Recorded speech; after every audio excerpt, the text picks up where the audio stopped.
대단히 영광스럽습니다. 오늘 제가 맡은 주제는 재건축과 리모델링입니다. 사실 리모델링이 수도권에서 열풍이 인지는 한 3년밖에 되지 않았습니다. 가히 열풍이라고 할 수밖에 없는 것이 3년 전에 서울 수도권 지역에 대부분 서울이었죠.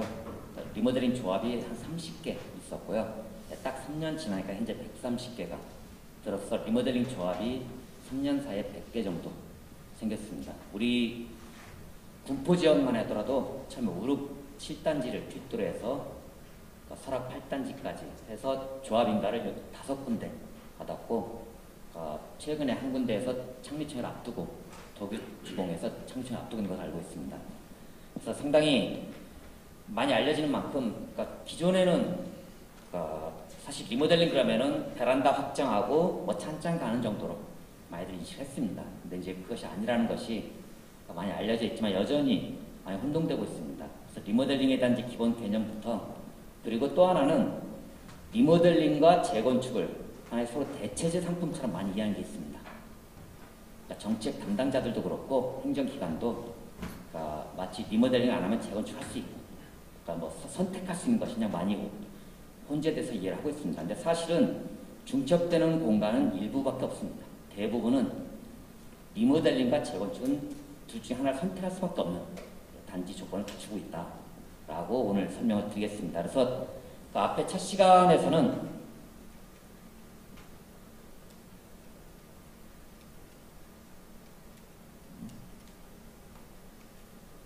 리모델링 기초 강좌 부분으로 리모델링에 대한 기본적 이해들을 설명을 드리고요. 그 다음에 두 번째 2부 시간에는 재건축과 리모델링의 비교에 대해서 말씀드리겠습니다. 참고로 JNK 도시정비는 정비업체이고요. 저희 회사가 현재 관리하는 현장은 총 50개 현장을 관리하고 있는데, 그 가운데 리모델링이 20여 개, 그 다음에 재건축 재개발이 30여 개로 현장 개수로는 정비 사업이 더 많습니다. 그래서 리모델링 개수로는 저희 회사보다 많이 하고 있는 회사는 아직 없더라고요. 리모델링 부분에 대해서 좀 본격적으로 들어가 보겠습니다.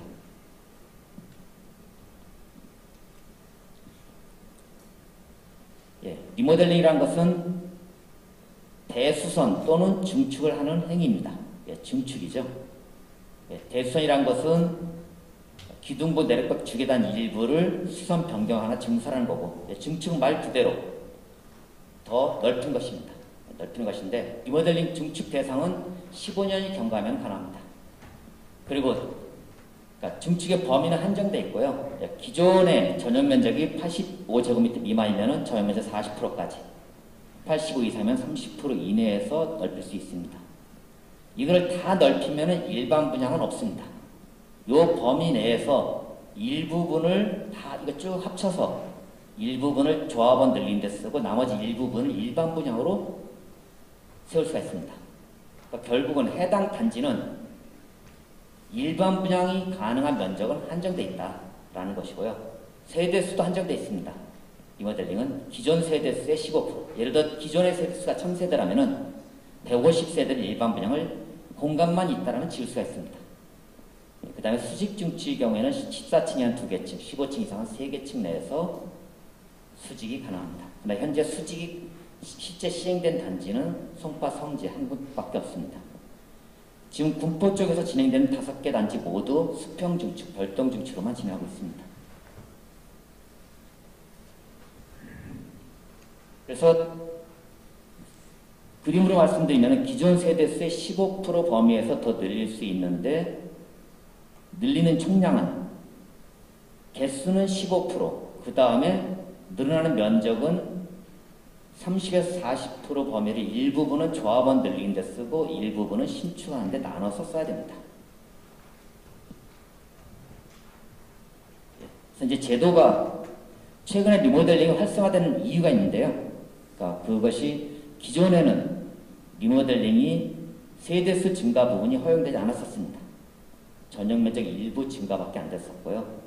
그러다가 세대수 증가가 2012년부터 일부 가능해지고 2013년 말에 15% 증가 가능해지고, 그 다음에 그 이후에 대부분 단지들에서 리모델링 기본계획이 나오면서 주택법에 보면은 세대수 증가량은 리모델링 기본계획 범위 내에서 가능하다라고 되어 있다 보니까 리모델링 기본 계획이 나오지 않은 단지에서는 사실상 사업 추진이 힘들었었죠. 우리 군포도 나온 지 얼마 안 됐고요. 지금 공람하고 있고 곧 고시할 것으로 알고 있습니다. 이제 그러다 보니까 실제 준공 사례들은 세대수 증가된 게 하나도 없습니다. 서울 지역의 기존의 시범단지에서 진행된 단지들 평면 확장만 하고 한층 필로트로 해서 한 층씩 다 올린 것, 그리고 한 층 올린 것은 수직 증축으로 오지 않고 수평 증축이 인정이 됩니다. 그리고 평면 확장된 수준에 불과합니다. 마지막에 기존에는 상당히 오래전에 2014년까지 진행되다가 좀 멈춰 있었다가 최근에 21년 12월 말에 입주한 개포우선 9차가 가장 최근 사례입니다. 역시 저희 회사가 관리하고 있습니다. 이에 비해서 신법을 적용받아서 세대수 증가가 가능한 단지들이 실제 사업이 왕성하게 진행되고 있습니다. 아까 조합이 130개라 그랬는데 단순히 앞 단계로만 진행된 130개 단지가 아니라 실제 공사 중인 단지 그리고 공사를 앞둔 단지들까지 상당히 많습니다. 그래서 송파 성지 같은 경우가 여기는 이제 사업 승인을 피하려고 분양가 상한제를 피하기 위해서 29세대만 일반 분양을 했고요. 그래서 29세만 늘려서 행여가를 받아서 행여와 사업계획 승인의 차이는 사업계획 승인은 일반 분양분이 30세대 이상인 경우, 그 다음에 행여가는 30세대 미만인 경우입니다. 그래서 기존에 한참 공사하고 있는 송파 성지가 유일하게 수직 증축으로서 일반 분양도 했고요. 상한제 피해서 5금 안함도 마찬가지로 5금 안함도 29세대 늘렸습니다. 그리고 사업계획 승인받은 단지가 현재 공사 중인 단지가 2개가 있고요. 둔천현대와 이천현대. 그리고 지금 2주 이제 개시했고, 그 다음에 분당 부지기마을 4단지 2주 준비 중에 있습니다. 지금 2주 신청받고 있습니다. 역시 저희 회사가 관리하고 있습니다. 그래서 사업계획 승인을 받아서 준비하고 있습니다. 그 외 분당 지역들이 진행이 되고 있습니다. 여기 이제 독특한 사항인데 보시면은 용적률이 뒤에 설명을 드리겠지만은 용적률이 매우 높죠. 리모델 용적률 429, 432, 303, 300% 이상이 대부분 넘어요. 근데 아까 말씀드릴 때 리모델링은 기존 전용 면적의 30에서 40% 증가시킨다. 그러다 보니까 기존의 용적률이 일정 정도 반이 되죠. 기존 용적률이 높았던 데는 매우 늦게 올라갑니다. 그래서 예를 들어서 기존 용적률이 283%였던 데는 리모델 용적률이 432%, 274, 429%. 그런가 하면 기존에 낮았던 데는 170%, 269% 이렇게 되어 있습니다. 그럼 결과적으로 기존의 용적률이 매우 높았던 단지는 리모델링 용적률이 법적 허용 용적률을 훨씬, 법정 상한 용적률을 훨씬 상회할 수가 있다. 가장 대표적인 사례로 현재 행여가 접수를 해놓은 저희 회사 관련 현장인데 청담 건영 아파트는 현재 3종 주거지역인데 현재 지어져 있는 게 용적률이 400%예요. 그래서 건축심의 통과된 용적률이 575%. 3종 주거지역인데 거의 사실상 상업지역이죠. 예. 어떻게 가능했습니까? 기존 전용 면적의 30, 40% 범위 내에서 증가를 시키다 보니까 건축법의 완화를 받아서 3종 주거지역에서는 꿈도 꿀 수 없는 575% 건축 허가를 통과해서 현재 행여가 접수 중에 있습니다. 그런가 하면은 여기 약간 애매한 부분이 있죠. 지금 분당에서 혹은 일산에서 리모델링 단지들이 이번에 새 정부 정책과 관련해서 많이 혼란스러운 이유가 바로 이 부분이죠. 리모델링 용적률이 269야. 이거 재건축하는 게 낫지 않아? 이런 얘기도 나오는 거죠. 예. 어쨌든 용적률이라는 것은 지을 수 있는 총량이니까 용적률이 높을수록 많이 지는 거 아닙니까? 예. 그래서 단순 숫자상으로 본다면은 꼭 맞는 것은 아니지만은 400%라든지 이미 300% 넘어서 이래서 거의 400% 가까이 되고 이런 단지들은 사업 초기라 하더라도 지금 이미 공사하고 있지만은 사업 초기라 하더라도 리모델링과 재건축 사이에서 갈등하지 않을 것 같아요. 그러나 요 단지다. 매화 이 단지다. 이게 사업 초기라면은 갈등을 하겠죠. 하겠습니다. 예. 그래서 결과적으로 이제 뒤에 두 번째 시간에 구체적인 비교를 좀 해보게 될 텐데, 아주 단순합니다. 기존 용적률이 매우 낮았던 단지는 재건축이 유리하죠. 기존 용적률이 높았던 단지는 리모델링이 유리할 수밖에 없습니다. 그 중간에 끼인 단지들이 일정한 갈등 구조에 휘말릴 수가 있습니다. 예. 그래서 리모델링 하면은 서두에 말씀드렸듯이 단순히 뭐 베란다 확장하는 형식이 아니죠. 하나 예를 든다면은 예, 복도식 아파트가 코어를 뒤에 설치하면서 전부 계단식으로 바뀌고, 예, 상당히 각각 옆에 맞은편 집이랑 해서 코어를 같이 써가지고 복도식 계단식으로 바뀐 사례라든지, 아니면은 엘리베이터 공간을 반을 넓혀가지고 베이스는 못 늘리더라도 예, 훨씬 폭을 키우는 경우라든지, 아예 2베이가 3베이로 바뀐 사례도 많습니다. 엘리베이터 공간을 한쪽을 차지해가지고 엘리베이터 앞쪽을 차지해서 2베이가 3베이로 바뀐 사례도 있고요. 예. 그래서 이런 사례들은 매우 많습니다. 저희가 지금 추진하고 있는 5, 6, 7단지도 이런 케이스들이 많이 있습니다. 그런가 하면은 원베이 아파트 답이었는데 이거 하는 경우도 실제 사례로 가운데 중간층을 위아래로 쪼개서, 예를 들어 1층, 2층, 3층이면은 2층 반을 쪼개서 위로 주고 반을 쪼개서 아래로 줘가지고, 그렇게 해서 내부 계단을 통해서, 우리가 단순히 이건 뭐 옥탑방하고는 다르죠. 층고가 하나의 층이니까 그렇게 해서 쪼개서 실제 허가를 받은 사례도 있습니다. 그러다 보니까 이제 한 층씩 막 대고 올라가다 보니까 나중에 한참 위에 집들은 없어지니까 그 집들에게 별도 신축 입주 자격을 주는, 그래서 이렇게 원베이를 쪼개서 사실상 투베이 효과죠. 예, 여기도 위아래로 이렇게 이제 만든 사례도 실제로 있습니다.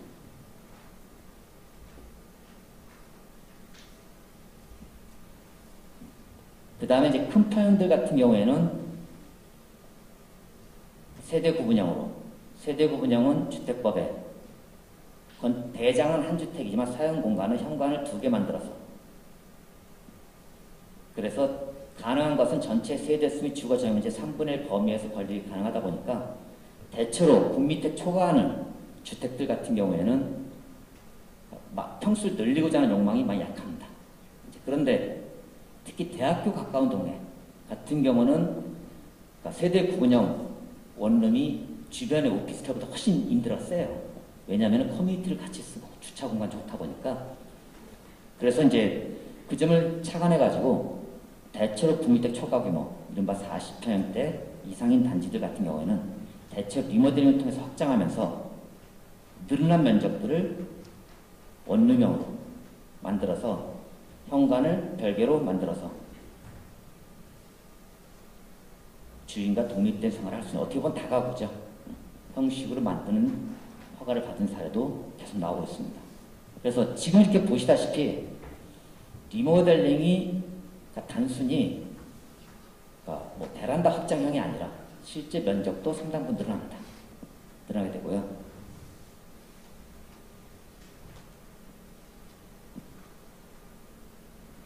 당연히 지상 정원화하고 지하 주차장 다 연결하고 커뮤니티 시설 들어오면서 사실상 새 아파트를 만듭니다. 그리고 구조보강을 통해서, 이거는 이제 실제 개포호성 부착 공사장을 제가 찍은 사진입니다. 그래서 안에 새로운 벽을 설치할 때 콘크리트 붓기 전에 철근을 다 받고 구조보강하고 기초보강을 더하고 해서 각 벽마다 철강을 붙이고 해가지고 신축과 동일한 내진, 준공 날 때 실제 신축과 동일한 내진 조건을 갖추도록 진행하고 있습니다. 그래서 리모델링을 통해서 실제 신축과 전혀 다를 바 없는 안전 효과를 누릴 수 있다. 물론 뒤에 설명드리겠지만은 그럼 이제 모든 아파트가 다 리모델링 해야 되냐? 그건 아니죠. 앞서 말씀드린 바와 같이 재건축 대상지는 재건축하는 게 맞습니다. 리모델링 이런 장점에도 불구하고 근본적인 한계는 있습니다. 옆에 별동을 세우던 어떤 별동 자리를 세우게 된다면 당연히 기존에는 앞이 트여있던 아파트가 일조형도 일조권이나 조망권을 침해당하는 동이 생길 수가 있죠. 생길 수 있습니다. 그 다음에 층고는 변동이 없죠. 과거 지어진 아파트는 세대 내 층고가 230이죠. 지금 신축 지어진 게 270까지 올라가는데, 그러다 보니까 층고는 변동이 없다 보니까 아무래도 뭔가 답답함을 느끼죠. 그래서 아무래도 한계는 있습니다. 그래서 리모델링이 갖는 일정도 한계가 있다. 그리고 평면도 세대 간 내력벽 차이는 안 되지만 세대 내에서의 내력벽은 일정 정도는 많이 텁니다. 많이 털어요. 세대 내 내력벽까지 못된 건 아닙니다. 그래서 저희 개포성 부차 같은 경우에도 세대 내 내력벽들을 거의 한 30% 털었습니다. 이동시켰죠, 내력벽. 그러니까 평면이 가끔 잘못 알은 분들은 야, 내부에 있는 벽들을 그대로 두고 리모델링 해봐야 구조가 안 이쁘지 않냐라고 하는데 그렇지 않습니다. 일정 정도는 이동이 가능합니다. 그래서 평면이, 일정 정도 평면이 새로워지지만 그래도 여전히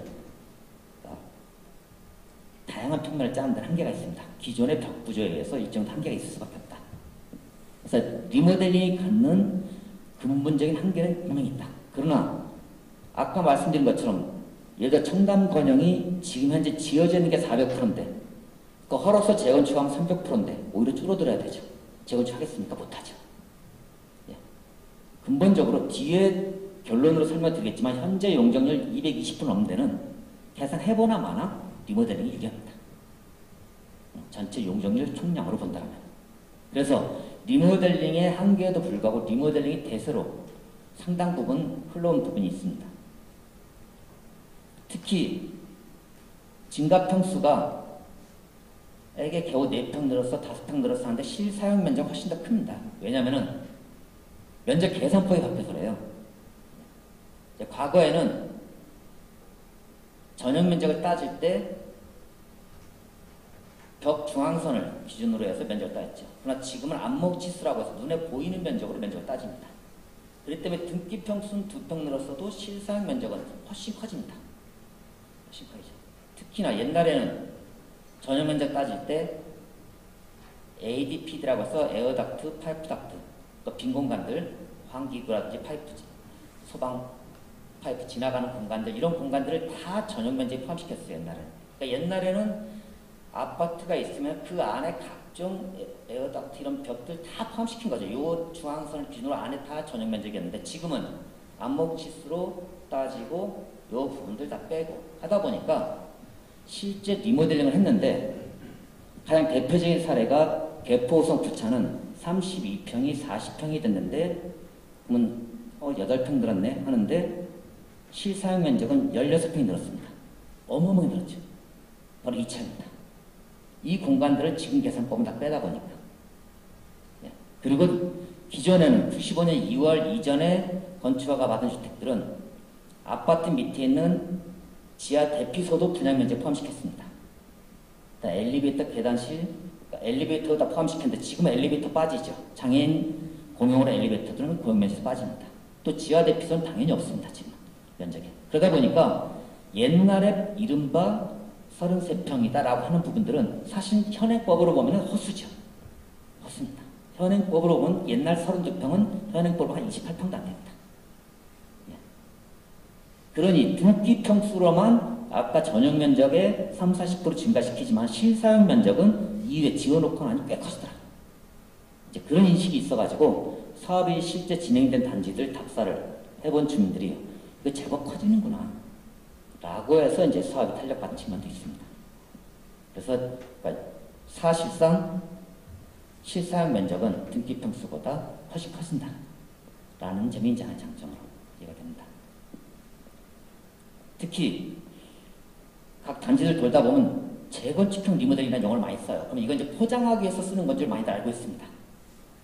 그냥 재건축처럼 더 새로워진다는 의미로 쓴다고 하는데 실제 그렇진 않고요. 재건축의 가장 큰 장점이라면은 어쨌든 내가 기존 주택을 헐고 새로 짓다 보니까 새 동호수로 이전하는 거죠. 리모델링도 한정적이지만 가능합니다.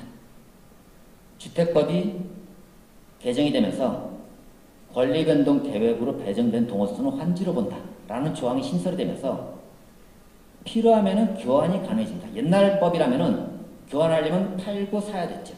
팔고 사야 됐습니다. 양도세, 취득세 문제 발생하죠. 그러나 현행법에서는 권리변동 계획으로 내가 예를 들어 작은 집 갖고 있는 집이 애들이 많아. 큰 집 가고 싶은데 그 늘리는데 한계가 있어. 그럼 큰 집 가려면 여기 있는 조합원들은 결국 팔고 나가야 되죠. 예를 들어 나이 자신 두 분이 큰 집 가지고 있어요. 리모델링 필요성도 못 느낄 뿐더러 지금 먹고 살기 바쁘기 때문에 작은 집 차라리 옮기고 싶어. 그럼 옛날 법 같으면 팔고 사야 됐습니다. 지금 어떻게 됩니까? 권리변동 계획으로 건축허가 통과된 이후에 조합원 분양 신청하면서 기본 대전제는 내가 내 집 가더라도 다른 평형, 다른 동호수로 이전하겠다라는 사람들이 있으면 신청을 받습니다. 그 개수가 맞으면 추첨을 통해서 교환을 시킵니다. 그럼 분담금 정산만 하면 돼요. 분담금 정산하면 됩니다. 등기를 서로 사고팔고 하지 않습니다. 하나의 사례를 든다면 예를 들어서 기존의 3개 평형이 리모델링 통해서 이렇게 평형이 돼요. 이게 실제 모 단지의 사례입니다. 모 단지의 사례예요. 그래서 이 차액을 분담금을 냅니다. 차액을 내요. 근데 이 사람이 돈 더 내더라도 이 집 가고 싶어. 혹은 많이 내더라도 이 집 가고 싶어. 그럼 이 금액만 정산만 하면 됩니다. 이 집이 이쪽으로 가고 싶어. 역시 금액 정산만 하면 돼요. 물론 남의 집을 뺏을 수는 없습니다. 신청자가 맞아야 되죠. 네. 그래서 하나 예를 들면은 권리가액 정산 통해서 돈 더 내고 간다든지. 근데 그러려면 이 집이 이 집 원하면 요 평형대가 그러니까 요 평형대가 여기를 원하는 집이 나와야 되겠죠. 네. 그리고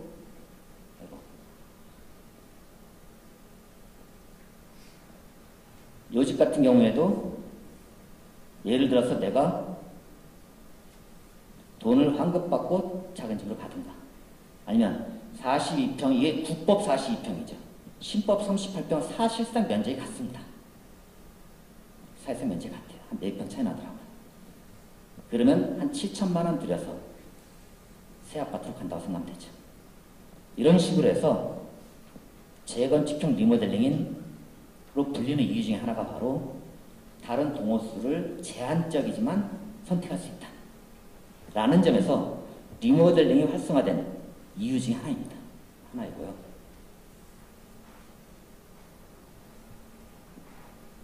특히 신축 별동에 대해서도 조합원들이 나는 이걸 왜 굳이 일반 분양에 다 주느냐. 신축은 어쨌든 좋은 자리에 짓다 보니까 조합원이 가져가겠다라고 하게 되면 역시 가능합니다. 지금 저희 분당 무지개마을 4단지가 이주하기 직전인데 얼마 전에 총회를 열어가지고 분담금 좀 더 내더라도 신축 2동이 있는데 거기를 조합원이 가져가자라고 의결했습니다. 그래서 통지서가 어저께 나왔습니다. 자, 내가 신축분을 원하는 사람들은 신청하십시오라고. 그럼 나중에 일반 분양 뭐로 해야 됩니까? 기존의 조합원 걸로 일반 분양 해야 되는 거죠. 근데 물론 한계는 있습니다. 전체 조합원들에 줄 수 있는 것이 아니라 기존 세대의 15%다 보니까 85%는 선택받을 수 없죠. 15%는 일정도 로또가 될 수 있고. 그런다 하더라도 그 혜택을 누리겠다고 하는 사람들이 워낙 많이 나왔기 때문에 분담금이 상대적으로 조금씩 늘어나더라도 더 그냥 기존 집을 팔면 아무래도 일반 분양가 낮을 수밖에 없죠. 그런다 하더라도 가능하도록 해서 아까 말한 주택법이 개정이 되면서 저희 분당 무지개마을 4단지가 어저께 통지서가 나가서 앞으로 열흘 동안 평형 변경 신청 진행한 후에 이주하기로 결정을 했습니다. 그래서 그리고 실제 영통중앙 5단지는 아예 시공사 들어오면서 GS였는데 다 신축은 조합원 우선 주겠다라고 아예 그런 조건으로 들어왔었고요. 그래서 신축에 배정된 조합원들의 보유분을 일반 분양하는 조건입니다. 그리고 당연히 그거를 위해서는 권리변동계획 총회 의결이 필요합니다. 그리고 일부 불가피하지만 현금 청산자인 동호수도 역시 그가 좀 좋은 층호다라고 하게 되면 조합원에게 신청할 수 있도록 기회를 줍니다. 그리고 또한 별개로 전 세대 한 개층씩은 상향 배정을 합니다. 이렇게 본다라면은 리모델링이 단순히 내가 내 집 일부 확장이 아니라 일정 정도 제한적이지만은 일정 정도 동호수와 평형을 이전할 수 있는 기회를 주어지면서 이런 제도적인 변화 때문에 지금 불가피하게 현재 용적률이 워낙 높아서 다른 대안형 재건축 대안이 불가능하다 하는 단지들에서는 리모델링을 선택을 하고 있습니다. 그리고 이 추세는 막을 수는 없습니다. 그래서 그런 점에서 본다라면은 현재 진행되는 리모델링이 단순 거품은 아니다. 거품이 될 수가 없습니다. 될 수가 없고요. 그리고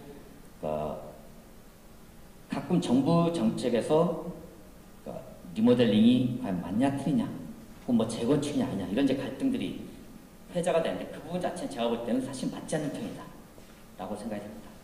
자, 그러면 이제 문제는 자 이렇게 하더라도 결국 어쨌든 구축 아파트 아니냐 라는 얘기들이 많이 나옵니다. 이게 구축입니까? 그렇지 않습니다. 자, 이게 입주 끝난 개포 5성 9차 아파트 건축물 대장인데요. 글자가 작으니까 확장을 해보면은 어떻게 바뀌었습니까? 건축물 대장이 착공일이 2019년, 준공일이 21년 12월 바뀌었죠. 호적이 바뀐 거죠. 신분 세탁이 됐습니다. 그래서 재건축만 건축물 대장이 새로 발급된 것이 아니라 실제 신분 자체가 바뀐다 라는 사실을 알 수가 있습니다. 이러한 점들이 확인되면서 리모델링이 단순히 베란다 확장하고 옛날 1990 몇 년 준공 아파트로 호적이 남아있는 것이 아니다 라는 사실들이 입증이 되고 있습니다. 그래서 결과적으로 최근에 수도권에서 일고 있는 리모델링 붐은 단순히 30년 안 된 아파트를 재건축할 수 없으니까 리모델링 등을 통해서라도 효과를 높여보겠다라는 심리가 일부 있을 수는 있으나 꼭 그것은 아니다. 현실적으로 실무 가능하고 사업 추진 가능한 개발 대안이다 라는 사실을 알 수가 있습니다. 그래서 그렇게 본다라면은 이게 이제 개포 5성 9차 입주한 사례인데 아무래도 넓어지다 보니까 화면을 키웠지만은 키웠는데도 불구하고 폭이 더 좁아지죠. 그 다음에 여긴 딴 아파트인데 옆에 다른 아파트인데 요 간격이 멀었던 게 좀 가까워졌죠. 가까워졌습니다. 요만큼 베이가 확장이 됐고요. 이게 확장이 됐고 그 다음에 옆으로도 넓어졌고 그래서 결과적으로 더 뚱뚱한 아파트가 될 수밖에 없습니다. 될 수밖에 없죠. 그리고 1층만 필로티로 해가지고 한 층씩 전부 다 이제 올라갔습니다. 그래서 근데 이제 독특한 현상인 게 들어섰을 때의 아파트 시세가 요게 32평에 40평 되면서 30억으로 시세가 확정이 됐는데 그 옆에 바로 옆에 있는 DH 아너인스라고 재건축 단지입니다. 워낙 커요. 1320세대로 여긴 2동, 여긴 23개동. 요게 38평이 34억에 거래됐습니다. 대단지와 소단지의 차이 정도밖에 차이가 안 났죠. 차이가 안 났습니다. 그리고 여기 바로 건너편에 있는 우선 캐릭터 199라는 아파트가 있는데 바로 인근입니다. 거기에는 역시 저희가 같이 리모델링 추진합시다라고 몇 년 전에 얘기를 했는데 그쪽 내에서는 해봐야 무슨 호박이 수박 됩니까? 라고 이제 그때 그런 표현을 하셨는데 그 아파트가 50평이었는데 요게 4년 전에 5년 전이죠. 5년 전에 그 당시에 8억이었던 게 분담금 4억 내서 30억 됐고 그 당시에 우선 캐릭터 199가 50평짜리가 15억이었는데 지금 25억입니다. 이거보다 싸요. 뒤늦게 최근 들어 이제 다시 추진해볼까? 우선 캐릭터 199가 논의 중에 있습니다. 그래서 결국은 이렇게 가격이 오를 수밖에 없는 거는 그러니까 리모델링 안 하는 단지와 비교해서 더 많이 오른 건데, 그거는 앞서 말씀드린 구축이 아니라 신축으로서 대장이 발급되면서부터 이제 입증이 된 거죠. 예. 이미 신축으로서 인정을 받았다라고 할 수가 있습니다.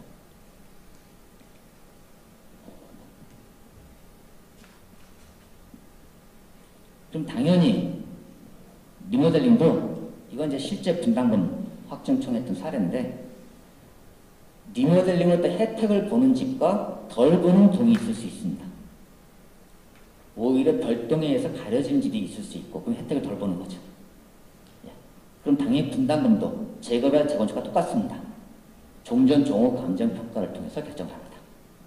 일률적으로 평수 늘리는 걸로 하지 않고, 하나의 실제 사례를 예를 들면은 58A가 71A와 71DA 면적은 똑같은데 종전가액은 똑같아요. 근데 권리가액도 당연히 똑같고 종홀가액이 다르죠. 종홀가 여기는 그 분담금이 71A 들어간 집은 2억 1,800, 71D는 1억 7,700으로 4천만 차이가 났습니다. 같은 평인데도 같은 면적 증가인데도 4천만 차이 나는 이유가 바로 감정평가를 통해서 더 혜택을 본 집과 그렇지 않은 집의 차이입니다. 그 다음에 이 집 같은 경우는 늘어난 면적이 얼마 안 돼요. 거의 똑같습니다. 이거랑 거의 뭐 한 2평방미터밖에 안 돼요. 근데 실사용 면적 안에 들어가서 보니까 한 2평 이상 커요. 2평이면 3평 가까이 커졌습니다. 근데 어쨌든 이 집이 여기 이제 분담금으로 해소해서 8천.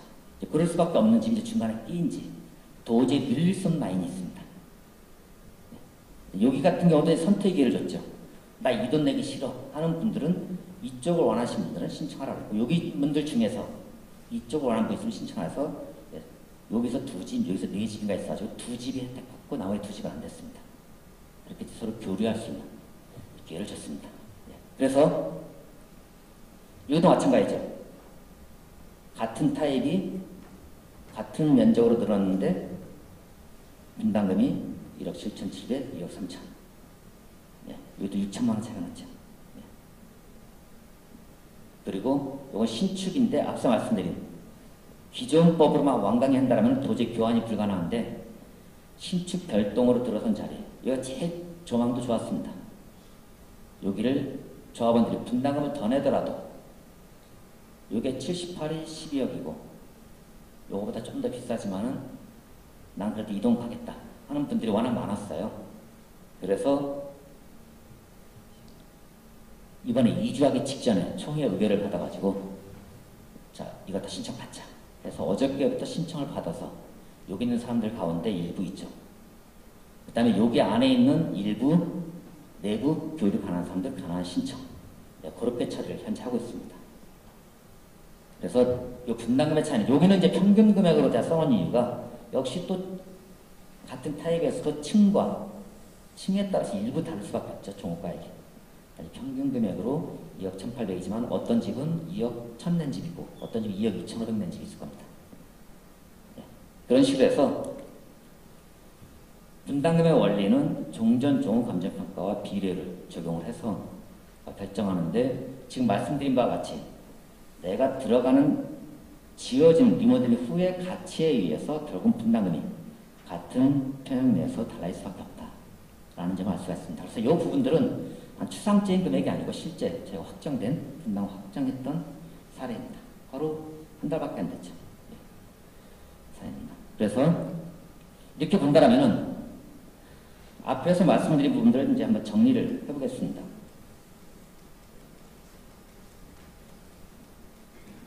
리모델링의 경우에는 최근에 많은 열풍이 일었는데 그 부분들이 단순히 대수선 개념이 아니고 베란다 확장 개념이 아니고 면적 증가와 세대수 증가가 이루어지면서 본격화됐다라는 점을 알 수가 있습니다. 그래서 이제 특히 열풍이 일었던 한 원인 중에 하나가 그동안 재건축 시장이 초과이익 환수라든지 조합원 전매 제한, 조합사를 위해 이제 그런 부분들을 영향을 받아서 더 거래된 측면도 있습니다. 분명히 있고요. 그리고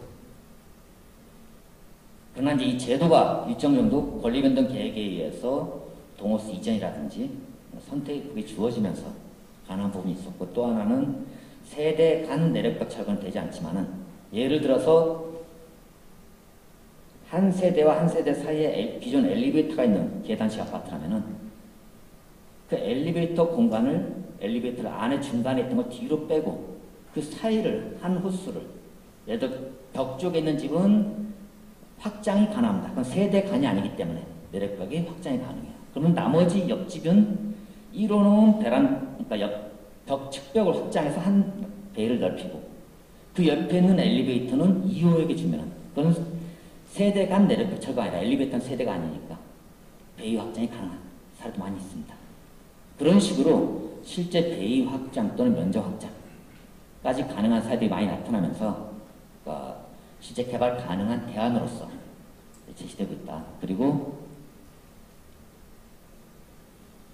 그 부분이 말씀드린 것처럼 실제 사업 승인 받은 단지가 2, 4, 6, 8, 10개이고 현재 사업 승인 신청까지 들어간 단지까지 하면은 이제 16개로 확인이 되고 있습니다. 신청 단지 현재 6개로 알고 있는데, 그래서 그렇게 본다면 이 단지들이 이제 공사 진행 중이기 때문에 곧 준공 한 2년 내로 나오겠죠. 그래서 리모델링에 의해서 세대 확장된, 그러니까 세대 증가된 리모델링 입주 사례가 이제 본격적으로 나타나기 시작할 것이다라고 판단되고요. 다만 그럼에도 불구하고 두 번째 시간에 말씀드리겠지만은 신도시에 대한 재정비 뉴스들이 계속 나오고 있고 어제도 나왔던데, 이제 그런 부분들이 중간에 인세대는 물론이고 내가 리모델링밖에 못하는 단지에서도 재건축이 대안 아닌가라는 이제 착시 현상 때문에 이제 많이 혼란스러운 부분이 좀 있습니다. 이제 그 부분들이 일정 정도 조정기를 갖지 않겠는가라고 생각하고 있습니다. 그래서 보다 구체적인 이런 베이 증가 사례나 면적 증가 사례 부분들은 인터넷 공간에서도 많이 찾아볼 수 있고요.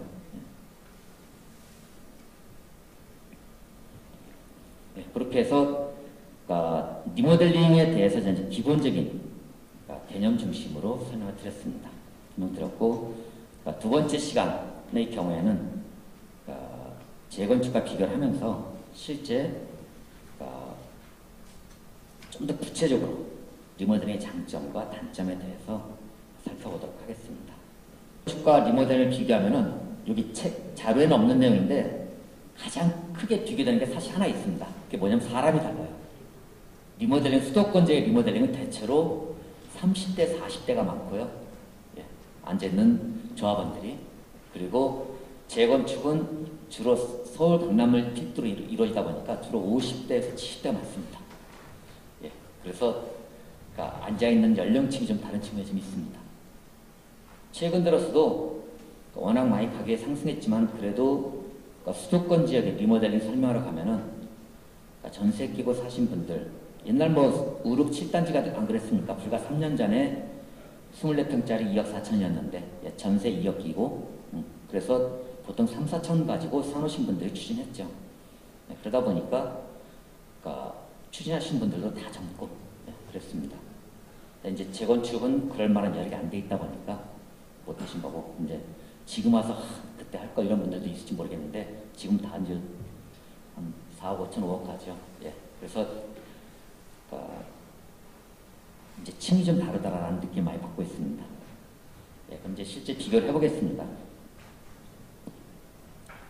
일단 적용법이 다르죠. 재건축과 리모델링은 절차는 유사하나 적용법 자체가 다릅니다. 도시주환경정비법이냐 주택법이냐에 따라 다르고요. 다 알다시피 전면 철거 후에 신축하느냐, 부분 철거 후에 증축하느냐, 의 차이입니다. 자, 이거 안전진단도 등급이 다르죠. 재건축은 D등급 이하여야 되고 리모델링 C등급 이상이어야 됩니다. 근데 뒤에 설명드렸지만 사실은 판단 기준 자체가 달라요. 계산법이 다릅니다. 그래서 이제 뒤에 설명드리겠습니다. 그래서 이제 어쨌든 용어는 같은데, 안전진단이라는 용어는 같은데 또 재건축은 D등급 이하이고 리모델링은 C등급 이상이다 라고 하고, 지금 저희가 5, 6, 7단지 같은 경우도 안전진단 했는데 B등급 나왔는데 야, 이건 뭐 재건축 원천적으로 불가능하겠구나 하는데 사실 계산을 또 요 방식에 맞추면은 또 어떻게 될지 모릅니다. 그리고 재건축은 일단 법정 연수가 30년이고요. 그 다음에 세대수 증가형 리모델링은 15년 이상입니다. 15년 이상입니다. 그래서 좀 더 빠르게 추진할 수 있는 부분들이 있죠. 일단 사업기간이 해보니까 평균 15년 이상 걸리고요. 해보니까 평균 10년 걸리더라고요. 예. 처음 사업 추진할 때는 뭐 다들 뭐 5, 6년, 6, 7년 얘기하는데 그렇지 않습니다. 그 이유를 뒤에 절차로 설명을 드리겠습니다. 재건축의 경우에는 법정 용적률 범위 내에서 3정이면은 일단 이제 분포의 도시의 교래로는 3정이 280%, 그 다음에 일부 기부 체납 등을 공공기여를 통해서 법정 도시계획 국회법으로 정한 300%까지도 일부 가능하고, 여기는 법적인 제약보다는 기존 전용 면적의 30, 40%. 그래서 앞서 사례에서 말씀드렸듯이 기존 용적률이 한 150%밖에 안 되는 데는 아무리 많이 늘려봐야 250%밖에 안 나오겠죠. 근데 기존 용적률이 400%인 단지는 좀 극단적이겠지만은 서울의 청담건영이나 신답 극동이나 저희가 하고 있는 또 이문 삼익도도 400%입니다. 옛날 한참 용적률 좀 완화시킬 때 노태우 정부 초기에 주택 공급 정책이 발표될 때 3종 때 잠시 완화시킨 적이 있습니다. 그때 3종 주거에서 400%까지 해줬는데 그때 지어진 아파트들이 다들 용적률 400%였어요. 3종이. 그런 데는 해보나 마나 재건축하면은 오히려 세대수 증가는 고사하고 기존 면적 확 줄여야 될 거고, 여기는 리모델링으로 500% 이상, 거의 600% 가까이 용적이 나올 수밖에 없다 라는 점을 알 수가 있습니다. 그래서 목동 신시가지 같이 용적률 낮은 데는 당연 재건축 가야 되고, 기존 용적률 높은 데는 리모델링 가야 됩니다. 그래서 여기 이제 그렇게 넓히려면은 건축 기준, 건폐율 용적률 높이 제한, 공공기여 등등의 조건이 다 완화가 됩니다. 대신 전북 방향에 대해서만은 완화가 없고요. 그래서 법정 용적률 범위 내고 용적률 초과 가능하고, 그 다음에 임대입 등 공공기업 일정도 필요하고 그 모임이 필요 없습니다. 최근 들어서는 활성화되다 보니까 일부 강화되는 추세에 있습니다. 여기도 이번에 법이 완화돼가지고 제초안이 완화돼서 기존에 3천 초과시였는데 이제는 1억 초과시로 완화됐지만 여전히 제초안 대상입니다. 그러나 리모델링은 제초안 대상이 없죠. 그 다음에 재건축은 가장 큰 주체의 차이인데, 재건축은 어쨌든 건축물 및 그 부속 토지 소유자로 해서 건축물이다 보니까 주택이나 상가 모두 조합원입니다. 근데 리모델링은 주택법의 조합원 일환 해가지고 공동주택 소유자로서 동의한 자라고 돼 있고, 상가는 어떻게 되느냐? 국민시설을 함께 리모델하는 경우에는 국민시설 소유자 포함이다 라고 되어 있습니다. 그러니까 여기는 동의를 안 해도 그만, 해도 그만이죠.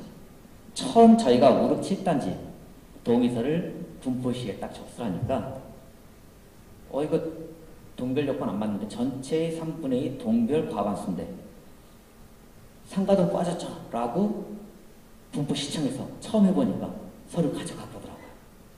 그래서 그거 아니다, 법정을 다시 봐라 라고 해서 복리시설을 함께하는 경우에 한해서 복리시설 소유자 포함이다 라고 설득을 해가지고 인가를 냈던 경험이 있습니다. 그래서 근데 이제 사실은 리모델링은, 그러니까 재건축은 또 역시 상가와 주택 간의 입장 갈등이 있지만은 리모델링은 더더욱이 이런 유예 조건이 있다 보니까 상가와 같이 가는 경우는 거의 없습니다. 거의 없어요. 그래서 왜 주택법에 보면 또 어떻게 되어 있냐면은 복리시설의 경우에는 증가 가능한 면적이 기존 연면적의 10% 이내로 되어 있어요. 그리고 복리시설은 공동주택을 받지 못하게 되어 있습니다. 상가는 내부 결의에서 상가 소유자 재건축에서 아파트 주기도 해요. 그런데 여기는 법으로 규정을 해놓다 보니까 상가들은 리모델링에 합류한다 하더라도 기존 연면적의 10% 증가야. 그러면 이거는 뭐 지하도 못 파. 연면적은 지하 포함이니까. 그러니까 상가는 리모델링해서 나올 수 있는 이득이 사실상 없습니다. 그럼 아파트 입장에서는 사실은 상가가 들어오면 좋은 경우가 있어요. 그 자리에다가 별동을 지금 아쉬워. 예를 들어 연도형 상가로 밑에 깔아주고 아파트 올린다든가 이러면은 아파트도 이득인데 그럼 상가 사람들이 우리 자리에 지었으니까 거기에 아파트를 내놔 하는데 법적으로 줄 수 없게 되죠. 그럼 상가는 리모델링에서 결국은 끊임없이 갈등의 대상이 될 수밖에 없습니다. 저희 우룹 7단지도 그렇고 설악 8단지도 저희가 하고 있는 단지인데 역시 상가는 빼고 가고 있습니다. 빼고 가고 있어요. 그러다 보면 사실 나중에 들어섰을 때 재건축에서 상가와 갈등에서 뺀 단지들 보면은 아파트는 휘황찬란한데 그 앞에 상가가 아주 노후되어 있으면 좀 볼썽사납죠. 이거 불가피한 부분이 있습니다. 리모델은 더더욱이 이런 부분이 있고요. 그래서 일부 단지에서 상가를 합류시키기 위해서 법으로는 말도 안 되는 일정 영업권 보상 등등 해가지고 상당 부분을 주고 상가를 무상으로 지어주고 뭐 이런 식으로 합의한 사례가 일부 있습니다. 있는데 리모델링의 경우에는 앞서 말씀드린 것처럼 기존 세대수의 15%밖에 못 늘리다 보니까 사실 분양수익이 별로 없어요. 분양수익이 별로 없습니다.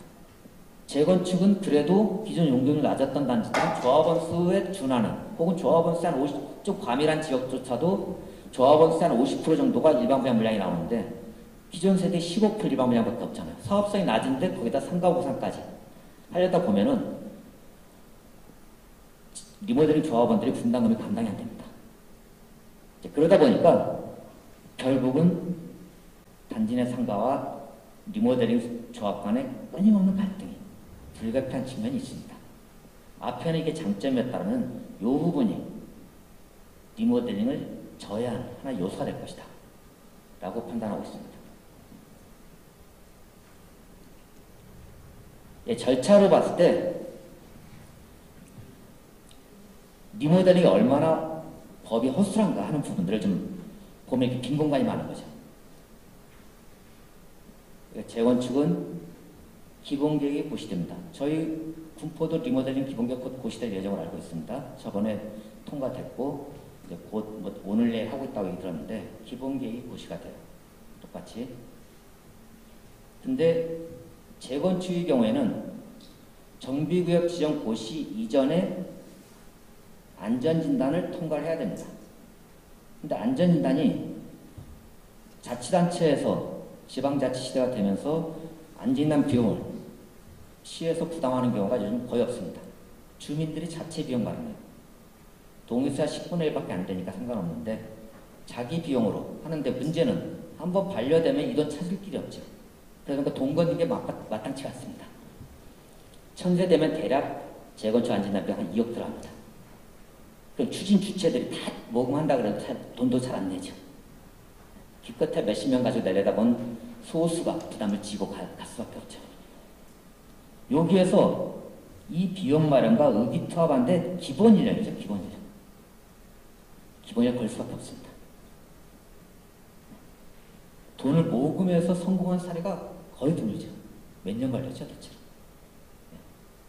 그래서 시에서 진짜 정비 사업을 활성화시키고자 한다면 사실 안전진단 비용을 시에서 직접 기금으로 해서 지원하는 게 가장 빠릅니다.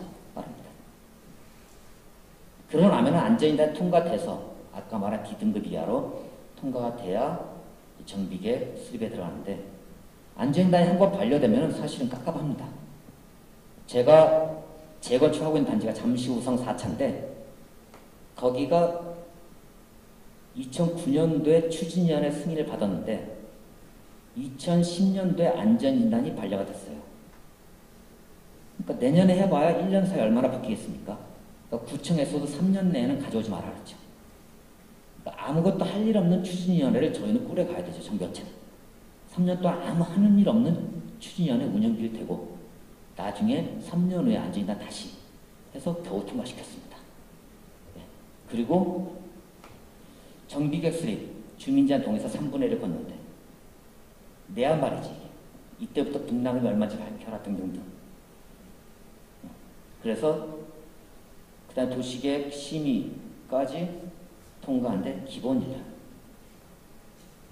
그래서 그 단지 같은 경우에 잠시성 4차가 2009년에 들어서 지금 13년 지났는데 아직까지 건축심의 통과도 안 됐습니다. 13년째.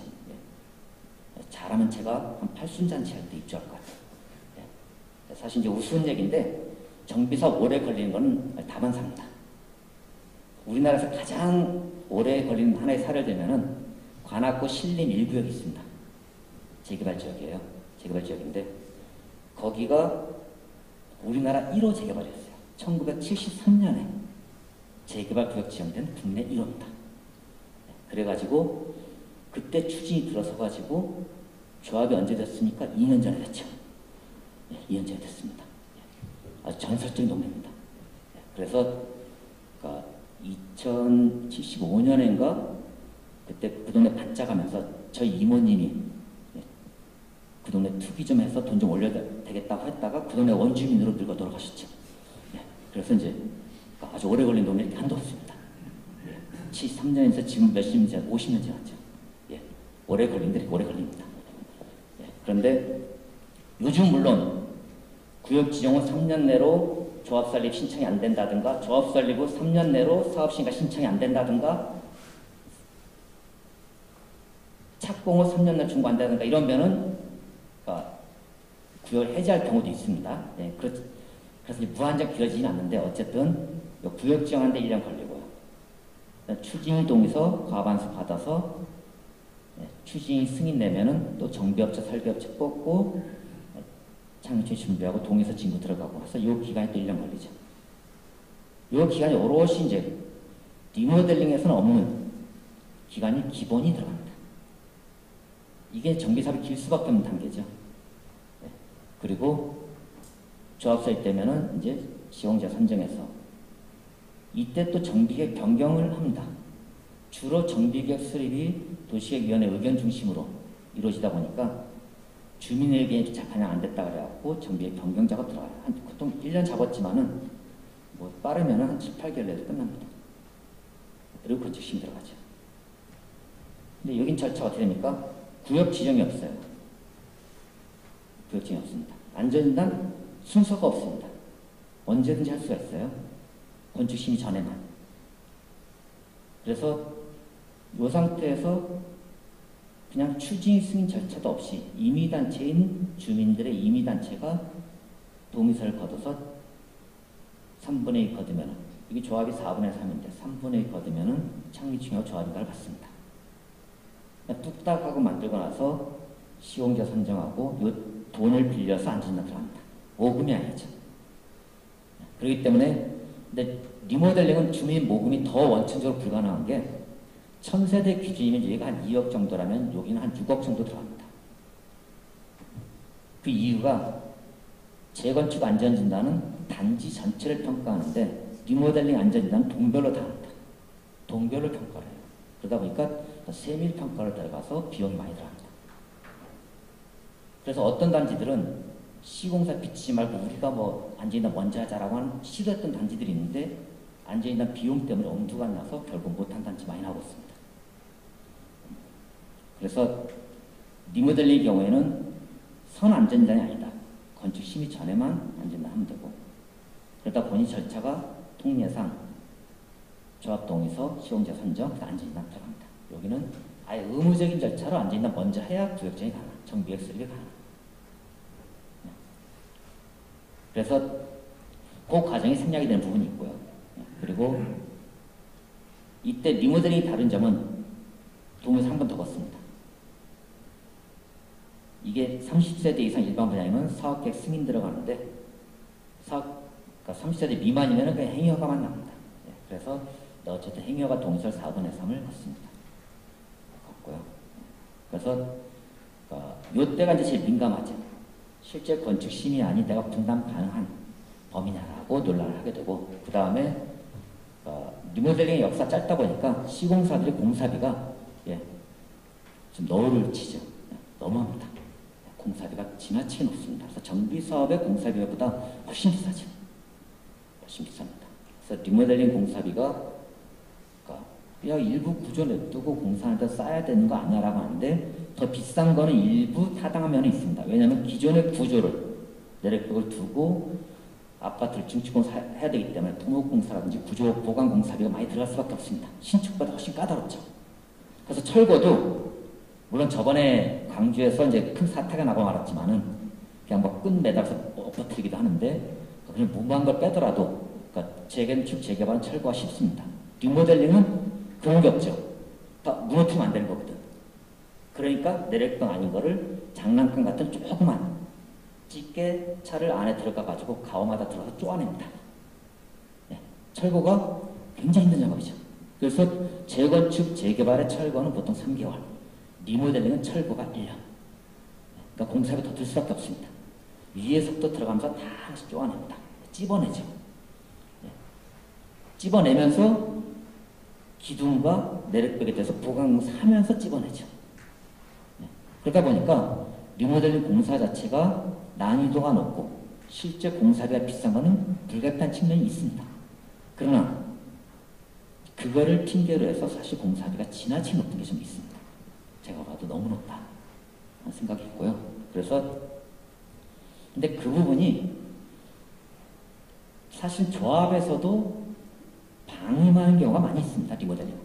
왜냐하면 젊은 사람들이 주축이다 보니까 이렇게 표현하면 좀 뭐한데 다는 아닌데 일부 사람들이 안 되면 팔고 가지 뭐라는 그러니까 재건축 사람들의 절박성에 비해서 리모델링 상대적으로 떨어진 면이 있습니다. 그러다 보니까 나중에 분담은 많이 내는 건 그 다음 사람의 몫이고 당장은 분담은 공사에 비싸더라도 메이저 뽑자. 그래서 사실은 3번에서 다 보면 현대 뽑고 대림 뽑고 막 그랬잖아요. 다 뽑은 게 이 공사비 거 뽑으면 안 되거든요. 사실은. 제가 볼 땐 그렇습니다. 예, 근데 분담금 나중 문제야. 일단은 메이커 들어와야 아파트 값이 뛰니까. 나중에 분담금 어찌할 값에 라고 뽑는 게 좀 있습니다. 사실. 그래서 어쨌든 이제 그런 약간 느슨하다 보니까 여러 가지 느슨한 측면이 있습니다. 그래서 절차적으로도 좀 유사한 듯 하면서 좀 다른, 유사한 듯 하면 좀 다릅니다. 여긴 또 관리처분 인가 절차가 있는데 분담금에 대해서 관리처분 인가가 타당한지에 대해서 한국 부동산에서 타당성 검토까지 하다 보면 조합 분양시험도 관리처분 인가까지 1년 이상이 기본이 걸립니다. 그런 절차가 없죠. 아주 엉성합니다. 그냥 총회 의결하면은 그냥 분담금 결정하고 가는 거예요. 나중에 지금은 리모델링 특별법을 만든다 어쩐다 얘기 나오지만 법이 세련되게 생길수록 또 이제 규제는 강화되겠죠. 그러나 현재 상태에서 워낙 법이 허술해서 마음만 먹으면 실제 빨리 진행되는 측면이 있습니다. 이게 장점이자 단점이 될 수 있죠. 아까 이거 말씀드린 건데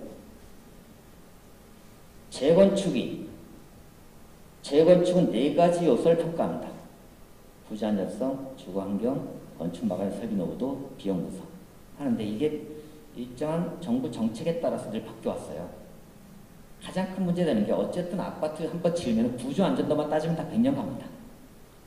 다 100년 가요. 그럼 구조 안전도만 중심으로 하게 되면은 강화될 수밖에 없죠. 완화시켰을 때는 안전단이 많이 통과되는 거고 강화됐을 때는 안전단 적게 통과됐습니다.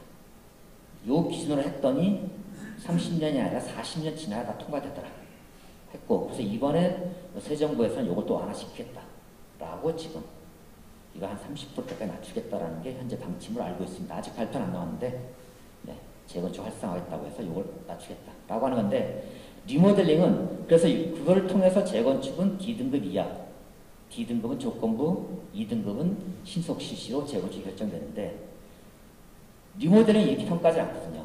리모델링 뭐 합니까? 구조 안전성만 평가합니다. 그렇기 때문에 대부분 단지가 다 B등급이 나올 수밖에 없어요. 뭐 90년대 초반에 뭐 100만원 공급하면서 모래 실었다, 모래를 너무 많이 탔다, 뭐 바다모래 있네, 위험하네 이런 얘기도 있었지만 그럼에도 불구하고 90년대 지어진 아파트들 안전진단 해보니까 다 B등급 나오는 이유가 이거 평가를 안 하거든요. 구조 안전 이런 설비 노후 비용 안 합니다.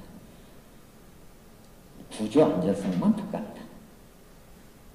요것만 가지고 100% 평가하는 거죠. 그리고 평가 항목은 6가지입니다. 기울기, 기초 및 집안 치마, 내력비, 기초 내력비, 처짐, 내부성 가지고서 평가하는데 특히나 앞서 말씀드린 바와 같이 재건축은 단지 전체에 대한 등급을 매긴다면 리모델링은 동별로 등급을 매깁니다. 동별로 요 기준이 이 기준에서 모두 B 이상 나와야 6개 항목에서 다 B등급 이상 나와야 해당 동이 B등급 되는 거고. 그럼 예를 들어서 1동은 이게 다 나왔어. 근데 2동은 요거는 B인데 요게 C 나왔어. 그럼 한 개만 C가 나와도 그 옆에 2동은 C등급이 나옵니다. 이런 식으로 리모델링의 안전진단은 기존의 내력벽이나 기둥보를 일부 써야 되기 때문에 상당히 치밀하게 평가하죠. 그래서 아까 말씀드린 것처럼 안전진단병이 많이 들어갑니다. 1000세대면 기본이 6억 정도 들어갑니다. 시장가로. 그래서 그러다 보니까 이제 등급이 나올 때 어떻게 나오냐? 각 동들에 대해서 쭉 써놓고 B, 뭐 C, B 이런 식으로. 그럼 예를 들어서 특정 동만 C 나왔다면 그 동은 수직 불가. 거기 이제 수평 증축, 나머지는 수직 하나. 예를 들어 이런 식입니다. 그리고 뭐 특정 동이 뭐 예를 들어서 D등급 나왔다. 그러면 그 동을 빼고 가야 되는 문제가 발생되죠. 그래서 재건축과 리모델링은 안전진단이라는 용어는 동일하고 등급은 A, B, C, D로 동일하지만 표현이 동일하지만 평가 항목 자체가 다르다. 그래서 앞서 말씀드린 것처럼 이게 좀 웃긴 건데 예를 들어서 5, 6, 7단지가 다 B등급이야. 근데 이 비중을 한 30% 낮춰버려. 예를 들어 정부 정책에 의해서 30% 낮춰버리고 뭐 이런 데들을 막 높여. 그러면은 어쩌면 그 단지가 리모델링으로 B등급 나왔는데 재건축으로 D등급이 안 나오라는 보장이 없습니다. 그래서 결과적으로 그러니까 리모델링으로 C등급 된 단지가 예를 들어 C등급 나온 단지도 일부 있습니다. 그 단지가 우린 재건축 불가야라고 말하는 건 사실은 몰라서 한 거죠. 그 주민들이나 조합에서 몰라가지고 이게 평가 방식이 같은 줄 알고 그런 표현을 쓰는 건데 사실 평가 항목 자체가 다르다. 그래서 일부 리모델링으로 C등급이라든지 그래서 여기는 리모밖에 안 돼 라고 판단한 단지조차도 혹여나 재건축 안전진단을 통해서 등급이 바뀔 수가 있다. 이 부분은 결국 재건축과 리모델링 중간에 끼인 용적률 단지들에서는 일정 갈등 요소가 될 수가 있습니다. 될 수가 있죠. 그래서 평가 다르다는 점을 제가 강조를 하고요. 자, 그러면 이게 이제 우리 군포에 있는 아파트 단지를 기준으로 보겠습니다. 이 자료는 이제 리모델링 기본계 공람했던 자료 가운데 일부 페이지를 제가 이제 캡처해가지고 넣는 겁니다. 예. 이제 곧 고시를 한다 그러니까 이제 조만간 고시될 자료 중 일부분이겠죠. 일부분입니다. 그래서 군포는 하나, 둘, 셋, 4개의 중생활권으로 나누고 있는데 4개 들어있는 해당 동들은 이렇게 됩니다. 그 해당 단지들을 전부 다 조사를 했더니 일단 15년 안 된 단지는 빼고 아까 리모델링 대상은 리모델링 대상 15년 이상이라 했으니까 그걸 빼고 해봤더니 전체 단지수가 15년 이상 된 단지는 128개 단지더라. 거기에 그 해당 생활권별로 있고요. 그 다음에 이건 이제 5년 단위로 쭉 쪼개보니까 여기로 넘어갈수록 아무래도 연차가 30년 차를 전후하다 보면은 재건축에 관심이 많을 수밖에 없죠. 많을 수밖에 없습니다. 예. 요 단지들일수록 재건축을 생각하기엔 지나치게 빠르죠. 예. 그럼 이제 내가 특정 단지에서 재건축 가까 리모델링 가까 했을 때 일단 노후도를 가지고 일반적으로 많이 판단합니다. 30년 전후에 혹은 30년 이제 간 넘었어 라고 하게 되면은 우리 군포가 이제 93년대 많이 들었었으니까 예. 그러면 이제 30년인데 뭐 이런 단지들 제법 나오죠. 제법 많잖아요. 보면은 29개, 13개, 20개, 66개나 되죠. 이제 갈수록 해가 갈수록 늘어나겠죠. 그래서 요 노후도 조건, 노후 연도 기준으로만 본다면은 앞으로 군포는 재건축에 대한 관심이 더 높아질 수밖에 없다라는 점은 명확합니다. 근데 이제 요거죠, 요거. 용적률. 기존 용적률이 한 150% 이하다 그러면 계산해보나 마나. 해보나 마나 이거는 재건축입니다. 예. 근데 300% 초과된다. 이건 해보나 마나 리모델링이죠. 예. 리모델링 하면은 300%짜리 한 450% 나와요. 예. 예. 이건 무조건 리모델링이죠. 요 단지도 해보나 마나 리모델링입니다. 용적률로만 따지면, 수치로만 따지면은 아까 말씀드린 것처럼 용적률이라는 것은 지을 수 있는 총량의 비율이에요. 대지 기준으로. 총량의 비율이 현재 지어지는 용적률이 250%다. 그러니까 뒤에도 설명을 드리겠지만은 리모델링을 통해서 증가되는 용적률이 보통 평균 1.4를 하면 됩니다. 그러니까 전용 면적이 30-40% 증가되면 용적률도 한 30-40% 증가돼요. 그러면은 예를 들어서 계산을 해보면은 250 곱하기 1.4 하게 되면 350% 나오죠. 해보나 마나 재건축보다 많이 짓는 거죠. 많이 짓습니다. 연차도 중요하지만 결국 용적률에 의해서 그 단지는 갈리게 되어 있습니다. 그럼 뭐 200%는 1.4면 280%네. 예를 들어. 네. 그럼 재건축이 낫네. 재건축이 300%니까 그렇지 않죠. 재건축은 뒤에 계산이 나오겠지만 기부 체납을 통해서 용적률을 올릴 수 있죠. 땅이 줄어들죠. 리모델링은 기부 체납이 없죠. 대지 면적 전체를 기준으로 용적률이 계산되죠. 그래서 결국은 그 128개 단지 중에서 여기 18개 단지는 해보나 마나 이건 리모델링 가게 되겠구나라고 판단이 가능합니다. 여기 낀 단지들은 이제 좀 고민하게 될 거예요. 예를 들어 특히 200% 전환 단지. 200% 밑으로 떨어지면 이제 고민을 해야죠. 이건 재건축이 낫지 않을까라고. 요건 더 말을 놔요. 그래서 우리 여기 3번 지역은 대체로 지어진 용적률이 210에서 240%입니다. 대체로. 여기에요, 대체로. 그런데 분당 가면은 대체로 165%야. 일산 가도 170% 이하야. 그 동네 조합, 리모델링 조합 엄청 생겼잖아요. 그러니까 최근 들어 정책이 바뀌니까 다 흔들리는 거죠. 흔들립니다. 왜 재건축이 난 거 아니야? 그전에는 이것저것 워낙 정책이 재건축이 숨통이 막혀 있었으니까 리모라도 하자. 라는 측면이 실제 있었습니다. 근데 용적률이 낮다 보니까 태생적으로 용적률이 낮은 단지에서는 재건축 용적률 완화에 의해서 흔들릴 수밖에 없죠. 그럼 결과적으로 앞으로 분당과 일산 더 많은 수렁 속으로 빠질 수밖에 없습니다. 기존 리모했던 단지들이 흔들릴 수밖에 없죠. 없습니다. 그래서 아까 저희가 일하고 있는 단지 무지개마을 4단지 같은 경우도 다른 단지보다 야 빨리빨리 가자. 이제 사업승인 들어왔는데 빨리 이사 가자. 이사 가면 끝이니까. 네. 그렇게 하는데 나머지 그렇지 않은 단지들은 이제 추진하는 단지라는 데들은 동의서 다 멈췄죠. 멈췄습니다. 그래서 근데 리모델링 대상 중에서 방법 중에서 유지관리형, 마침형, 세대수 증가형으로 그 다음에 그것도 안 되면 재건축형으로 예정으로 기본계획에서 좀 구분을 해놨는데 세대수 증가형은 15% 세수 늘리는 거고 맞춤형은 평면 증가만 가능한 거고 유지관리형은 대수선입니다. 면적도 늘리지 마라. 그럼 결국은 세대수 증가형 대상지가 대충 한 34개밖에 안 나오네. 재건축에 9개 나오겠네 라고 예상을 한 거고요. 예상을 한 겁니다.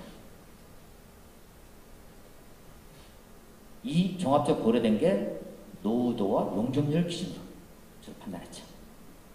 이제 군포에서 그러면 이게 앞으로 이제 해가 갈수록 1, 2년만 지나면 요 개수가 줄어들고 이쪽으로 좀 더 늘어나겠죠. 재건축으로 일어납니다.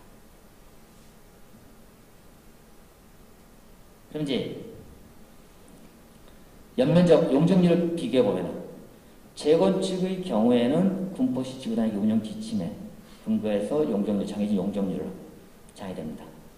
그래서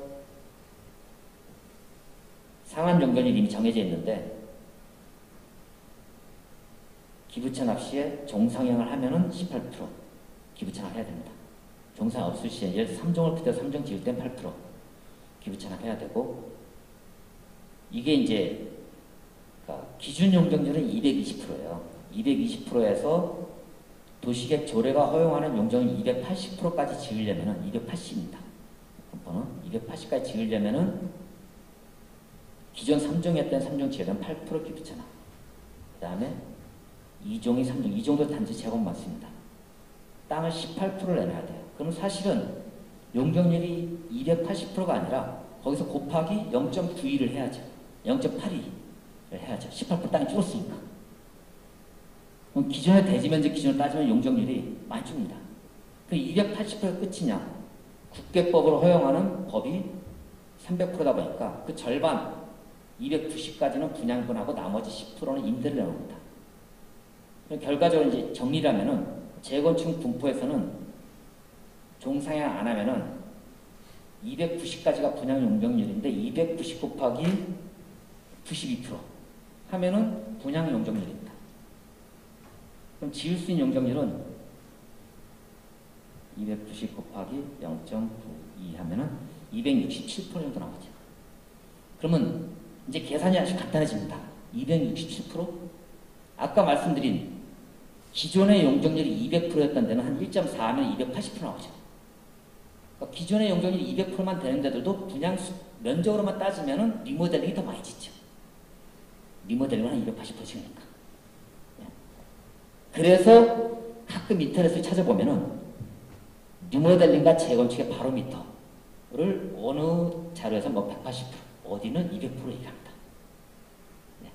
그래서 그러면 아까 분포에 있는 단지들이 대부분 210에서 250이 많은데 조합된 단지들은 상수가 이제 복잡해. 210이면 이제 아주 복잡해지고 230, 40이면은 리모가 됩니다. 해보나 마나요. 그러니까 사업성을 가지고 어차피 현실의 문제이기 때문에 사업성을 가지고 판단하죠. 그러나 이제 아파트가 잘 나가는 강남이라면 1대1 리모델링이라도 1대1 재건축이라도 재건축을 하죠. 그러나 이제 분담금 단돈 1,000만 원에도 힘들어하는 수도권으로 빠질수록 용적률에 매일 수밖에 없습니다. 그래서 리모델링의 경우에는 요 기본계획, 요거는 이제 제가 쓴 게 아니고 군포 리모델링 기본계획 공람차를 있는 것 그대로 포함 겁니다. 리모델링 검토 기준, 용적률 기준을 산정하면서 과거 리모델링 사업 때 증가된 평균 용적률 조사 분석할 기준을 적용해봤더니 사례 분석 결과 리모델링 사업 증가된 평균 용적률은 약 145%. 이제 145로 봤어요. 약 1.45배 증가된 것으로 분석돼. 예를 들어 기존 용적률이 200%면은 한 290%까지 늘어나겠구나 라고 시에서는 이제 판단하는 거죠.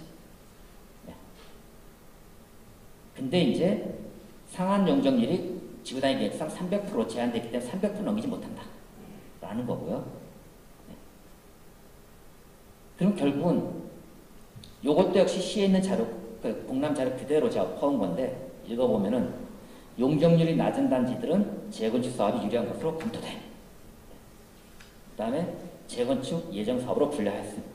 그 다음에 법정 용적률에 가까울수록 리모델링 사업이 재건축 사업보다 유리한 것으로 검토돼. 지구단위 계획상 3번 지구는 리모델링 사업 시 300% 이내 사업이 가능하나 분포 지구는 조서상 용적률 내에서 사업이 가능한 것으로 검토돼. 그래서 280%라는 얘기입니다. 자, 그러면 결과적으로 이렇게 봤을 때 내가 해당 단지에서 리모델링을 할 것이냐 재건축을 할 것이냐를 단순 산술적인 용적률, 그러니까 지어진 용적률을 계산하는 방법이 아주 간단합니다. 시에 있는 공람 자료를 기준으로 본다면은 기존 용적률에 1.45 하면 리모델링 용적률이다. 근데 재건축의 경우에는 기존 2종이 3종으로 지으려면은 아까 18% 기부 찬합하면 실제 지어진 용적률이 230%대밖에 안 나옵니다. 네. 내가 기존에 몇 프로 지어져 있건. 네. 그럼 기존에 아주 용적률이 낮은 단지, 근데 국배가 아주 낮은 단지 많지는 않습니다. 네. 그런 단지를 제해놓고 상당 부분이 결국은 한 200%에서 220% 사이에 있는 단지들은 끊임없이 갈등을 하겠구나. 군포 지역에서도 계속 갈등하겠다라는 생각이 들고요. 그리고 한 220오버가 되면은 지어진 용적률이 이미 300% 넘어서기 때문에 그 단지를 300%를 충분히 찾아먹는 거죠. 그러다 보니까 거긴 리모델링 가겠구나 라고 이제 쉽게 판단이 가능합니다. 그래서 물론 기본 계획이 고시가 되면서 재건축, 그 다음에 세대 증가형 리모델링, 맞춤형 리모델링, 대수선 이렇게 이제 발표가 될 텐데 곧 고시가 될 예정으로 알고 있습니다. 근데 이제 재건축을 제외해놓고 나머지 세대수 증가형의 경우에도 무조건 다 허용은 아닙니다. 주택법에 리모델링은 이제 단계 구분할 수 있다고 되어 있어요. 시행 단계죠. 다시 말해서 전세대란 이주 문제 이런 문제를 예방하기 위해서 일정 이주 물량 총량을 제한을 할 수가 있죠. 그러다 보면은 좀 더 주민의 동의 비율이 높고 그 다음에 소형평 비율이 높고 이런 등등의 단지들 같은 경우에는 좀 더 앞단계로 분류될 가능성이 높습니다. 그에 대한 판단은 이제 오래 걸리지 않겠죠. 곧 고시가 될 예정이니까. 아직 고시 전이라서 제가 말씀드린 거고요. 그래서 그 단계가 이제 1, 2, 3, 4단계로 세대수 증가량도 1, 2, 3단계 정도로 최소한 구분돼서 발표될 것으로 판단이 됩니다. 판단이 되고 다만 그렇게 구분이 돼서 나온다 하더라도 총량 범위 내에서 정해놓은 거기 때문에 예를 들어 내가 1단계에 있지만 주민 갈등으로 진도가 못 나가면 뒤에서 쫓아오는 단지가 단계를 가로챕니다. 그냥 제로섬 게임이죠. 뒤에 있는 2단계 단지가 주민 동의를 높아서 빨리 인허가 접수하면 그쪽을 1단계로 다시 변환시켜줍니다. 그런 식으로 일반적 정비사업에서 그렇게 하고 있고요. 이외 총량이 많아지게 되면 사업계 승인에 대한 시기 조정도 가능합니다. 1년 이상을 보류시킬 수 있죠. 인가처럼. 그래서 재건축이든 리모델링이든 그러니까 뒤에 한꺼번에 몰릴 때에는 이제 총량제에 걸려서 뒷단계를 밀 수가 있겠다 라는 판단을 하고 있습니다. 그래서 결국은 우리 군포에 그 많은 단지가 있지만 실제로 리모델링이 적극적으로 추진될 수 있는 단지는 극히 제약되어 있고 현재 대충 추진위가 한 15개 내외로 있는 것을 알고 있습니다. 조합 포함해서. 더 늘어난 데는 한 20여 개 될 텐데 그게 다 할 거다 라고 생각이 듭니다. 저희 회사에 간단 소개를 하면은 순수 정비업체 중에 매출액 100억 돌파된 회사는 저희밖에 없더라고요. 제가 현재 고양시 자문위원 등등 하고 있고 아까 말씀드린 준공 사례 있습니다. 최근에. 그 다음에 사업계획 승인받고 행위가 접수된 사례. 그 다음에 건축심의 한참 진행 중인 우륵 7단지도 진행 중에 있습니다.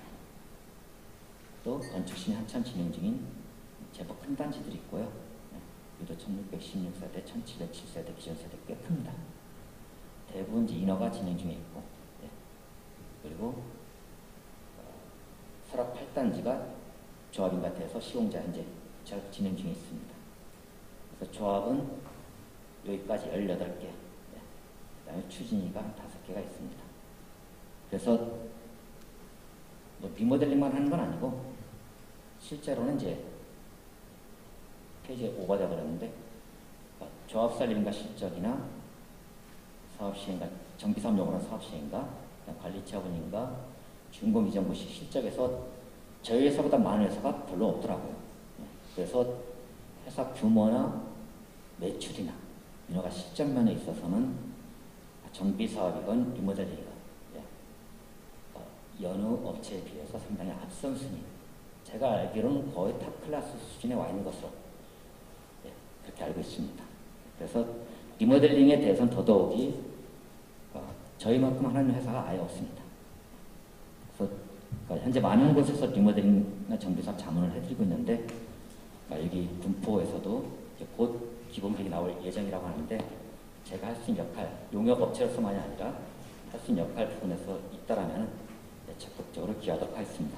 이상으로 주로 리모델링을 중심으로 설명을 드렸습니다. 진지하게 들어서 감사드리고 질의 있으면 받도록 하겠습니다. 고맙습니다. 예, 그러면은 혹시 질의가 있으면 제가 아는 범위 내에서 답을 드리겠습니다.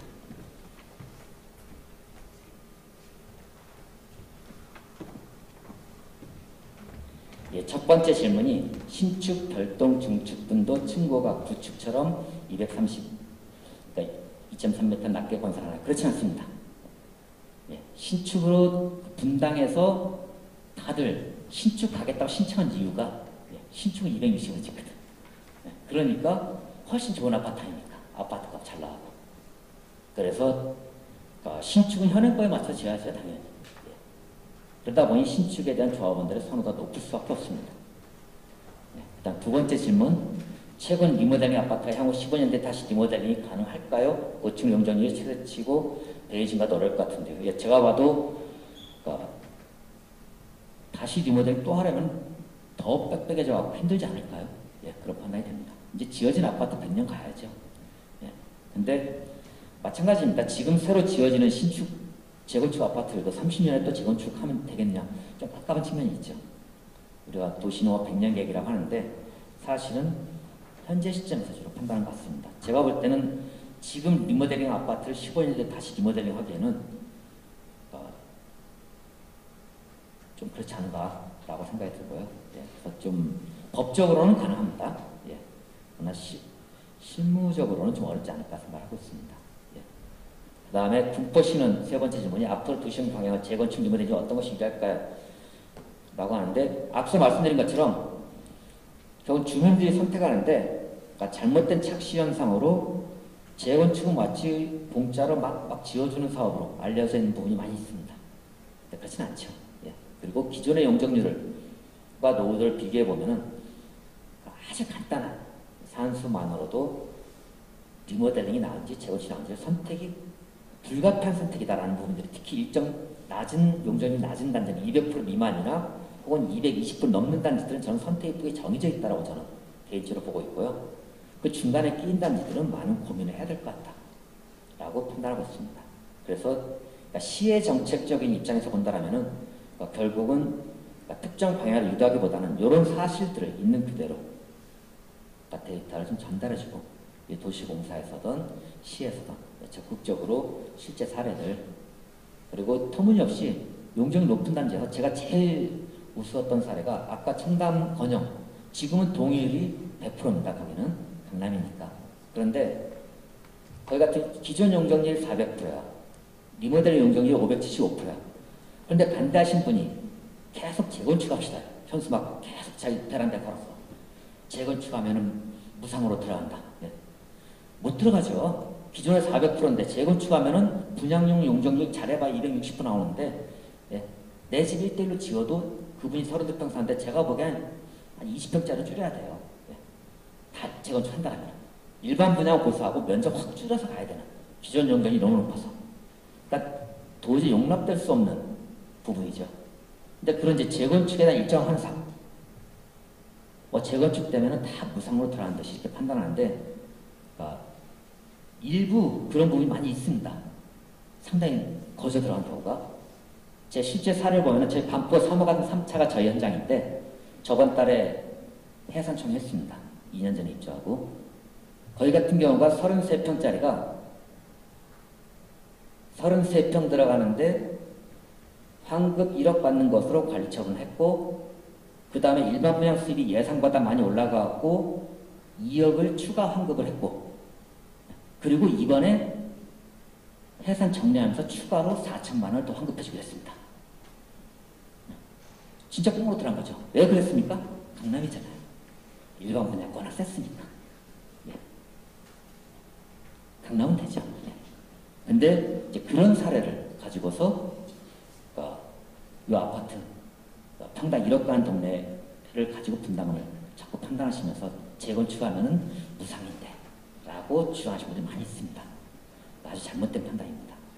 그래서 이제 결국 시에서 정책적으로 지나친 리모델링에 대한 지나친 환상도 문제지만 재건축에 대해서 특히 일정한 시류가 재건축 완화에 대한 정책이 많이 나오다 보니까 제가 좀 답답한 게 모 시청에 수도권에 있는 모 시청에 자문하러 얼마 전에 갔는데 거기서 유력 정치인께서 나와가지고 장의원들 앞에서 조금 전에 제가 했던 얘기들을 하는 거예요. 재건축하면 야 리모델링 좋았다 해산해 막 안 되거든요. 예. 그러니까 이제 그런 잘못된 편견들도 상당히 좀 주의를 기울여야 됩니다. 그래서 저는 시가 특정한 방향을 유도하기에는 이미 사유재산, 집이 일정도 사유재산으로서 역할을 하고 있다 보니까 상당히 민감한 사안입니다. 그런다 할지라도 기존의 용적률, 노후도, 안전이나 체계 등에 대해서 좀 분류해서 정보를 좀 더 있는 그대로 전달하시는 게 좋지 않겠나 생각이 들고, 그 선택은 불가피하게 이미 주어진 단지들이 3분의 2 이상이다. 내 진로는 이미 사실상 결정되어 있다. 리모델링 해야 될 단지에서 재건축하는 것은 더 자기상 갉아먹는 것이고, 재건축해야 될 단지에서 리모델링하는 것은 말도 안 되는 것이죠. 그렇게 아마 판단이 가능하지 않을까라고 생각이 됩니다. 그래서 앞서 제가 저희 회사 실적을 설명드린 이유가 저 회사는 리모델링 회사 아니야라고 우려할까봐 사실 리모델링보다 정비사 더 많이 한다는 걸 보여드리려고 자기 자랑도 할 겸 설명드렸습니다.